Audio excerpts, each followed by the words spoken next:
உலகப் புகழ் பெற்ற ரஷ்ய எழுத்தாளர் லியோ டால்டாய். அவர் ஒரு நாள் பூங்காவில் அமர்ந்திருந்தார். அப்பொழுது அங்கு ஒரு சிறுமி பந்துடன் வந்தாள்.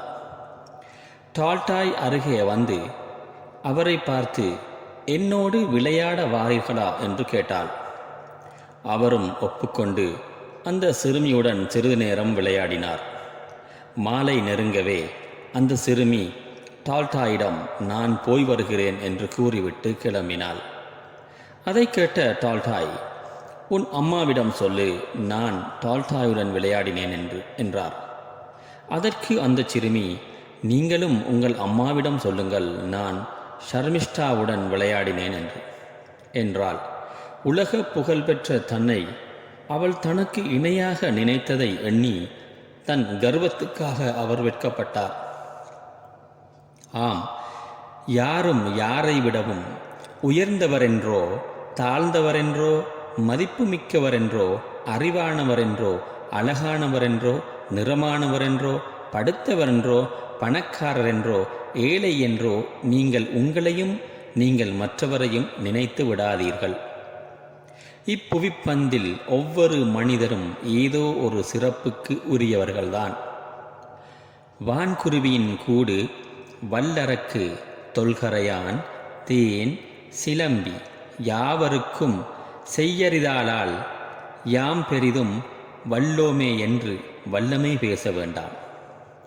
ஒவ்வொருவருக்கும் ஒவ்வொன்றும் எளிதே. இச்சமூகத்தால் பல்வேறு விதங்களில் ஒடுக்கப்பட்ட ஒவ்வொரு மனிதரும் இச்சமூகத்தில் பெரிதாய் மதிக்கப்படாத ஏழைகள், படிக்காத பாமரர்கள், ஆங்கிலம் தெரியா தாய்மொழி உயல்வுடையவர்கள், மற்றவரால் கவரப்படாத, மற்றவரின் கண்களுக்கு வசீகரித்து சுண்டி இழுக்காத கருநிற மேனியை கொண்டவர்கள், எடுப்பாய் மினுக்காய் வனப்பாய் உடலமைப்பில்லாதவர்கள், வெட்டவையில் உச்சிவையில் வேர்வை சொட்ட நிலத்தில் உழைத்து களைப்பவர்கள், ஆண்கள் மற்றும் பெண்கள் யாவருக்கும் உங்களைப் போலவே. சுயமரியாதை, கோபம், உடல் வலி, மகிழ்ச்சி, பசி, உறக்கம், பிரிவின் வலி, சுடுசொல்லின் வலி, இழிச்சொல்லின் வலி, புறக்கணிப்பின் வலி போன்ற தனிமனித உணர்ச்சிகள் அத்தனையும் அனைவருக்கும் உண்டு.